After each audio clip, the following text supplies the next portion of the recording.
Bienvenidos a nuestro podcast La Biblia en un año, episodio 357. El tema de hoy, palabras llenas de esperanza.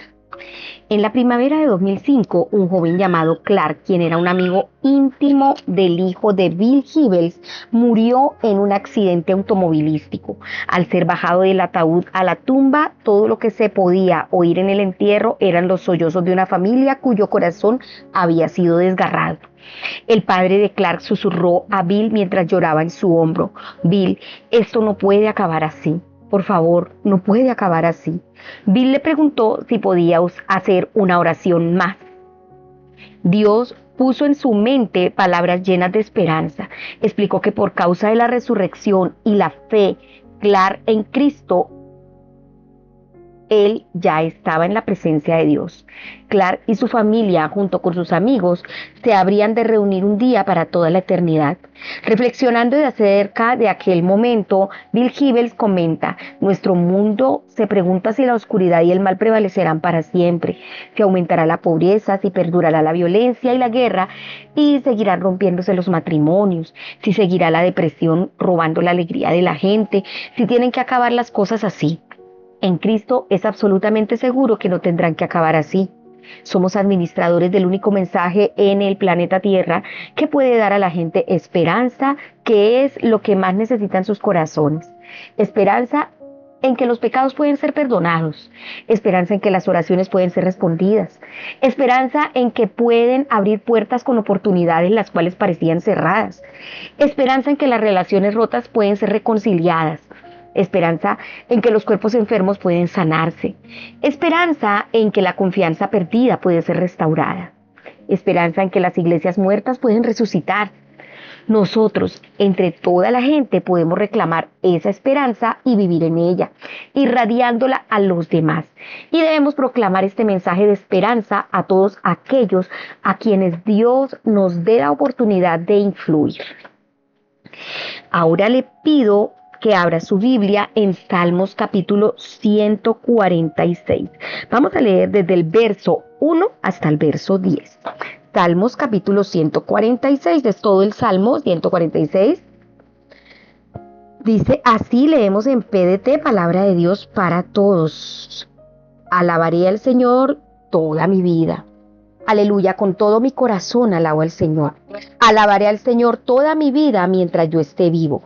Entonaré canciones en honor al Señor. No pongan su confianza en los poderosos. Ellos no son más que simples seres humanos que no tienen poder para salvar. Ellos también morirán, volverán al polvo, y ese mismo día todos sus planes acabarán. Afortunado el que recibe la ayuda de Dios, del Dios de Jacob, el que confía en el Señor su Dios. Él creó el cielo, la tierra y los mares y todo lo que habita en ellos. Él sigue fiel para siempre. El Señor hace justicia a los oprimidos, alimenta a los que tienen hambre y libera a los prisioneros. El Señor da la vista a los ciegos. El Señor ayuda a los que están en dificultades. El Señor ama a los justos. El Señor protege a los inmigrantes, cuida a los huérfanos y a las viudas y les amarga la vida a los perversos. El Señor reinará eternamente. Sión, tu Dios reinará de generación en generación. Aleluya. Muy bien, qué bendición esta palabra. Saber que hay esperanza. Por eso el primer punto se titula: pon tu esperanza en el lugar correcto. Vamos a hacer un pequeño estudio de este salmo. Hoy en día muchos ponen su esperanza en el lugar incorrecto. Confían en las riquezas, confían en una carrera exitosa o en una relación a largo plazo, o en su imagen o en su estatus social. No hay nada necesariamente malo en estas cosas, pero ninguna de ellas son un cimiento lo suficientemente firme sobre el que construir tu vida. En verdad importa dónde pones tu esperanza. Dice el versículo 3 y 4 que acabamos de leer: no pongan su confianza en gente poderosa, en simples mortales que nos pueden salvar. Exhalan el espíritu y vuelven al polvo, y ese mismo día se desbaratan sus planes. El salmista proclama el lugar correcto donde poner tu esperanza. En el verso 5 dice: dichoso aquel cuya ayuda es el Dios de Jacob y cuya esperanza está en el Señor su Dios. Si pones tu esperanza en el Señor, esta esperanza es firme y segura ancla del alma, como lo dice Hebreos 6:19. El salmista tiene este firme propósito en el Señor. Alaba al Señor continuamente y reconoce que Él es el creador del cielo y de la tierra, del mar y de todo cuanto hay en ellos, y que siempre mantiene la verdad. El Dios de esperanza da una nueva esperanza a aquellos que parecen tener poca esperanza y nos llama a hacer lo mismo a ti y a mí. El salmista enumera algunos de aquellos a quienes Dios da esperanza, especialmente a los oprimidos, a los hambrientos, a los encarcelados, a los ciegos, los marginados y los afligidos por el duelo. ¡Qué bendición! Porque sabemos que nuestra esperanza no proviene de ninguna otra cosa que pueda acabarse, sino que es completamente eterna. Señor, te damos gracias. Ora con todo tu corazón, pon tu esperanza en Él. Gracias porque puedo poner mi esperanza en ti, Señor. Gracias porque esta ancla es una segura ancla y firme para mi alma. Ayúdame a dar esperanza a aquellos que más la necesitan también, a poder darles esta esperanza que tú me has dado a mí. Te lo suplico en el nombre de Jesús. Amén. Le invito a que abra su Biblia ahora en Apocalipsis capítulo 14. Vamos a leer desde el verso 14 y leemos el capítulo 15 hasta el 8. Apocalipsis 14, vamos a leer en PDT, verso 14.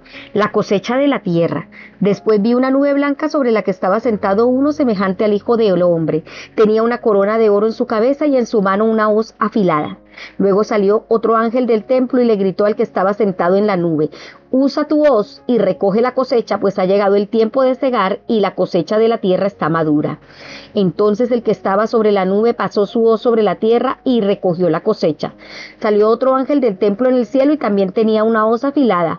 Luego vino desde el altar otro ángel que tenía poder sobre el fuego y le dijo con voz fuerte al que tenía la hoz afilada: usa tu hoz y reúne los racimos de uvas de la vid de la tierra, porque sus uvas están maduras. El ángel pasó su hoz sobre la tierra, recogió las uvas y las arrojó a la enorme pileta donde se exprimen las uvas y que representa la ira de Dios. Las uvas fueron exprimidas fuera de la ciudad y de la pileta. Salió tanta sangre que alcanzó a llegar hasta la altura de la cabeza de los caballos en una distancia de 300 kilómetros. Apocalipsis capítulo 15. 7 ángeles con las últimas 7 plagas. Luego vi en el cielo otra señal grande y extraordinaria, 7 ángeles que traían las últimas 7 plagas. Después de estas plagas acabaría la ira de Dios. Había como un mar de vidrio mezclado con fuego, y junto al mar vi a los que estaban venciendo a la bestia y a su imagen. Aquella bestia cuyo nombre se representa por un número. Ellos tenían las arpas que Dios les había dado. Cantaban la canción de Moisés, siervo de Dios, y la canción del Cordero. Grandes y maravillosas son tus obras, Señor Dios Todopoderoso, obras de manera justa y verdadera, Rey de las naciones. Señor, toda la gente te temerá, todos alabarán tu nombre, pues solo tú eres santo. Todas las naciones vendrán ante ti a adorarte, porque es claro que tus juicios son justos. Después de esto, vi que se abría el templo del cielo, el lugar santo de la presencia de Dios. Salieron de allí 7 ángeles que traían las 7 plagas. Estaban vestidos con ropa de lino limpia y brillante y llevaban bandas doradas alrededor del pecho. Entonces una de las 4 criaturas le dio a cada uno de los ángeles una copa de oro llena de la ira de Dios, quien vive por siempre. El templo se llenó de humo de la gloria y del poder de Dios, y nadie pudo entrar allí hasta que se acabaron las 7 plagas traídas por los 7 ángeles. Amén. El segundo punto dice: mira al porvenir con esperanza. La esperanza es poderosa, no simplemente es un sentimiento o una emoción, ni depende de las circunstancias. La esperanza es real, es la actitud positiva constante de que independientemente de las circunstancias, las cosas cambiarán para mejor. La esperanza tiene una piel muy dura y resistirá muchos golpes, los resistirá, escribió John Bunyan en 1628 a 1688. Resistirá todas las cosas y es una esperanza de tipo adecuado, por la alegría que se ha desplegado ante ella. La esperanza es lo que hace que el alma ejercite la paciencia y el sufrimiento prolongado bajo la cruz, hasta que llegue el tiempo de disfrutar la corona. Cuando miramos alrededor del mundo, vemos muchísima injusticia injusticia. A la gente buena le sucede cosas malas y el mal parece prosperar. Puede que en el ahora se dé la injusticia, pero un día habrá justicia para todos. Dios pondrá todo en su sitio. Como lo expresa el obispo Leslie Niwin, el horizonte para el cristiano es que Él regresará y que aguardamos la venida del Señor. Puede ocurrir mañana o en cualquier momento, pero es algo que está en el horizonte. Para mí, este horizonte es fundamental y es lo que hace posible estar esperanzados y por lo tanto que la vida nos resulte con sentido. En este pasaje Juan recibe ver el anticipo de cómo será este poner todo en su sitio. Final, Jesús será el juez. Miré y apareció una nube blanca sobre la cual estaba sentado alguien semejante al Hijo del Hombre. En la cabeza tenía una corona de oro y en la mano una hoz afilada. Jesús dijo que en esta vida el trigo y la cizaña crecen juntos hasta la cosecha, lo dijo en Mateo 13:30, y que la cosecha es el fin del mundo y los segadores son los ángeles. Habla de cómo las malas hierbas serán arrancadas y destruidas y cómo los justos brillarán en el reino de su Padre, como el sol. Hay un juicio radical en el que todo vestigio del mal es destruido en el gran lagar de la ira de Dios. Al leer esto, recuerda que Jesús bebió la copa de la ira de Dios por ti en la cruz y así eres salvado de estos juicios. En este pasaje vemos cómo se verán las cosas cuando se complete el juicio de Dios. Juan ve también un mar como de vidrio mezclado con fuego, una imagen que combina la pureza crisolada con la serenidad. La paz y la justicia van de la mano. Podemos ver que Jesús bebió esa copa de la ira. Entonces, todos los que reciban a Jesús y que vivan para Él serán librados de esta copa de la ira. De lo contrario, los que rechacen a Jesús y los que quieran vivir conforme a sus propias emociones, conforme a sus propios pensamientos, están rechazando la salvación de Dios y por lo tanto serán merecedores de la copa de la ira del Señor. El juicio de Dios purifica el mundo, destruyendo el mal y la corrupción para rescatar a su pueblo de aquellos que los persiguen y se oponen a ellos, que son la bestia y su imagen. Así como después del éxodo subió un gran clamor de alabanza de parte del pueblo de Dios que había cruzado el Mar Rojo, ahora un gran clamor de alabanza sube hasta Dios. Grandes y maravillosas son tus obras. Ese es el coro. Hay una canción que dice, grandes y maravillosas son tus obras, Señor Dios Todopoderoso. Justos y verdaderos son tus caminos, Rey de los santos, Rey de los santos, Rey de los santos. Todas las naciones vendrán y adorarán, porque ha salido a la luz las obras de su justicia. Vamos a orar. Amado Señor, quiero darte gracias porque un día pondrás todo en su sitio. Gracias porque tengo una esperanza tan grande en el futuro, hecha posible por medio de la cruz. Amén. Ahora le invito a que abra su Biblia en Esdras capítulo 10. Vamos a leer desde el verso 1 hasta el verso 44. Esdras 10 del 1 al 44 dice así. El pueblo confiesa sus pecados. Mientras Esdras oraba, hacía esta confesión y lloraba inclinado ante el templo del Dios. De Dios, un gran grupo de gente de Israel, hombres y mujeres y niños se reunieron a su alrededor. Ellos también lloraban amargamente. Entonces Secanías, hijo de Jehiel, uno de los descendientes de Elam, le habló a Esdras y le dijo, no hemos sido fieles a nuestro Dios, nos hemos casado con gente de pueblos vecinos, pero aún así todavía hay esperanza para Israel. Ahora hagamos un pacto ante nuestro Dios para expulsar a todas esas mujeres y a sus hijos. Así seguiremos tu consejo y el de la gente que respeta las leyes de nuestro Dios. Levántate, Esdras, es tu responsabilidad, pero nosotros te apoyaremos, sé valiente y hazlo. Entonces Esdras se levantó, hizo jurar a los jefes de los sacerdotes, a los levitas y a todos los israelitas que cumplirían lo que había propuesto. Todos estuvieron de acuerdo e hicieron la promesa. Entonces Esdras se alejó del frente de la casa de Dios y fue al cuarto de Johanán, hijo de Eliasab, hijo de los que habían regresado del cautiverio. Ahí pasó la noche sin comer ni beber nada. Se puso muy triste porque los que habían vuelto del destierro eran infieles a Dios. Luego envió un mensaje a todo Judá y Jerusalén diciéndoles a todos los judíos que habían regresado del cautiverio que se debían reunir en Jerusalén. Los altos funcionarios y los ancianos líderes decidieron que la persona que no llegara a Jerusalén en un periodo de 3 días tendría que renunciar a todas sus propiedades y no pertenecería más a la comunidad de los que habían vuelto del exilio. Así que en 3 días todos los hombres de Judá y Benjamín se reunieron en Jerusalén el día 20 del 9º mes. Todo el pueblo se reunió en el patio del templo temblando a causa del asunto y de la fuerte lluvia. Entonces Esdras, el sacerdote, se puso de pie y dijo: ustedes no han sido fieles a Dios, se han casado con mujeres extranjeras y con eso han hecho a Israel más culpable. Ahora ustedes deben confesar al Señor, el Dios de sus antepasados, que han pecado. Hagan lo que le agrada a Dios y sepárense de la gente que vive a su alrededor y de las mujeres extranjeras. Entonces todo el grupo que se reunió le respondió a Esdras: muy bien, haremos lo que dices, pero hay mucha gente aquí y estamos en la época más lluviosa del año, así que no podemos permanecer afuera. Ese problema no puede ser resuelto en 1 o en 2 días porque somos muchos los que hemos cometido este pecado. Permite que nuestros líderes decidan por todo el grupo que está aquí y luego que todos los de nuestros pueblos que estén casados con mujeres extranjeras vengan aquí a Jerusalén a una hora determinada. Déjalos venir con los ancianos y los jueces de sus pueblos. Entonces Dios dejará de estar enojado con nosotros. Solo unos pocos hombres se oponían a este plan: Jonatán, hijo de Asael, Jaías, hijo de Tikvá, Mesulán y Sabetai, el levita. Así, los que habían regresado del cautiverio aceptaron el plan. Esdras, el sacerdote, designó a un jefe de la familia de cada grupo familiar. El primer día del 10º mes, los hombres designados se sentaron a estudiar cada uno de los casos. Aproximadamente el primer día del primer mes terminaron de discutir los casos de todos los hombres que se habían casado con mujeres extranjeras.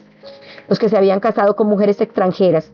Estos son los nombres de los descendientes de los sacerdotes que se casaron con mujeres extranjeras, de los hermanos y descendientes de Jesuá, hijo de Josadac. Estos son hombres: Maseías, Eliezer, Jarit y Gedalías. Todos ellos prometieron divorciarse de sus esposas y ofrecieron un carnero del rebaño por su pecado.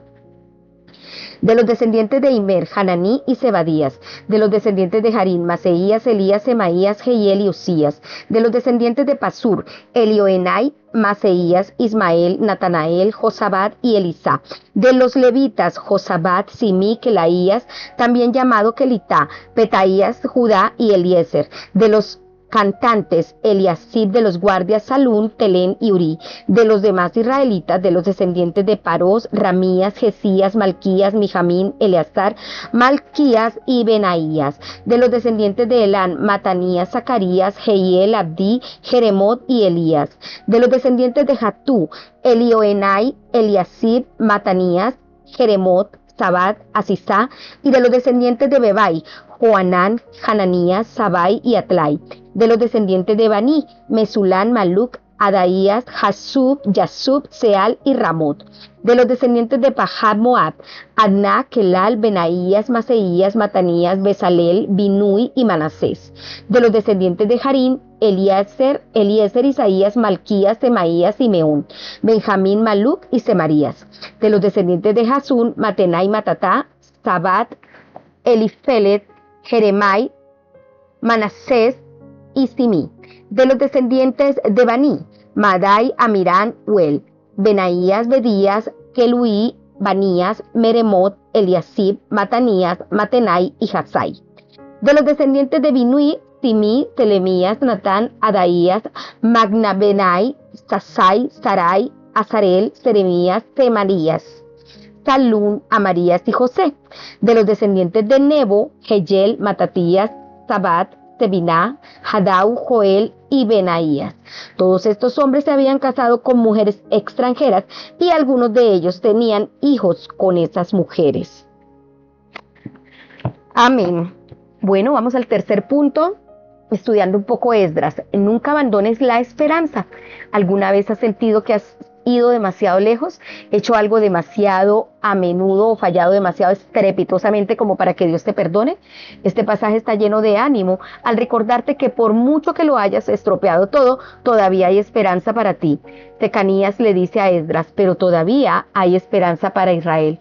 Esdras oraba y hacía esta confesión llorando y postrándose delante del templo de Dios. Se le unió una gran asamblea de hombres, mujeres y niños del pueblo de Israel. toda la multitud lloraba amargamente. Esdras ayunó e hizo duelo por la infidelidad del pueblo a Dios. Había un total de 113 personas culpables de esta infidelidad. De ellos, 86 eran laicos y 27 eran clérigos, o sea, levitas. El llamado al ministerio cristiano ordenado a tiempo completo no nos hace inmunes a la tentación. El problema particular en el que se hace hincapié en este pasaje era el del matrimonio de los israelitas con los no creyentes. En aquel tiempo probablemente había una ceremonia oficial mediante la cual los no judíos se podían convertir, y parece que aquella gente era quienes se negaron a hacerlo. Esdras estaba ocupado y preocupado de que arrastraran a sus cónyuges, muchos de los cuales eran parte del liderazgo de Israel, alejándolos de Dios. La Biblia te anima a pensarte bien con quién te vas a casar, así como a evitar casarte con alguien que te aparte de Dios, como lo dice 2 Corintios 6:14 y el comentario del 3 de septiembre. Si quieres, puedes volver al 3 de septiembre y mirar el comentario que hay allí sobre con quién casarte. No obstante, despedir a sus mujeres, como lo dice Esdras 10:17, puede parecer de alguna manera hacer la infidelidad aún peor. Y este es un pasaje que nos resulta difícil de leer. Es interesante que no fue algo unánime. Una vez sucedida la infidelidad, la solución estaba destinada a distar de lo ideal. Cuando el mismo problema fue abordado por la Iglesia en el Nuevo Testamento, se dio instrucciones muy diferentes a aquellos casados con no creyentes. Se les dijo que permanecieran casados siendo ejemplo y bendición para sus cónyuges. Esto lo podemos ver en 1 Corintios 7 y 1 Pedro 3. Por eso, para cada situación, el Señor tiene una respuesta. Es necesario mirarlo desde el lente del Nuevo Testamento, con Jesucristo como nuestro sumo sacerdote y quien nos ayuda, y poder tomar decisiones sabias. Vamos a orar. Amado Señor, por favor, ayúdanos a tomarnos en serio nuestro pecado y el de la comunidad, a orar, a confesar, a llorar y a postrarnos ante ti con arrepentimiento y la resolución de ser radicales e inflexibles en la determinación de evitar la infidelidad en el futuro. Te damos gracias porque todavía hay esperanza para el pueblo de Dios. Gracias porque nuestra esperanza descansa en el Señor, quien siempre mantiene su palabra. Gracias, Señor, porque tu misericordia nos ha alcanzado. Gracias, Señor, ayúdanos a determinarnos, a alejarnos de cualquier clase de pecado, desobediencia o deshonra en contra tuya. En el nombre de Jesús, amén. Vamos a leer el comentario de la pastora Pipa en el Salmo 146:8, que dice: el Señor sostiene a los agobiados. Ella dice, este versículo es un recordatorio de que en todas las celebraciones navideñas hay muchos que están pasando por momentos muy duros. ¿Cómo levantará Dios a esa gente? Puede que Él quiera usarnos para hacerlo, ¿sí? En muchas ocasiones Él permite que tengamos gente agobiada, afligida, a nuestro alrededor para poder ayudarles y mirar. El Señor quiere mirar, revisar nuestro corazón. Bueno, amados, espero que esta palabra te haya llenado de esperanza, que estas palabras hayan devuelto la esperanza a tu corazón, a tu mente, a tus decisiones, y que el Espíritu Santo sea dirigiendo cada paso que damos en el nombre de Cristo Jesús. Recuerden que este devocional fue escrito por el pastor Nicky Gumbel de la iglesia HTB en Londres, y la voz de este podcast es de Marisol Rojas. Que el Señor les bendiga.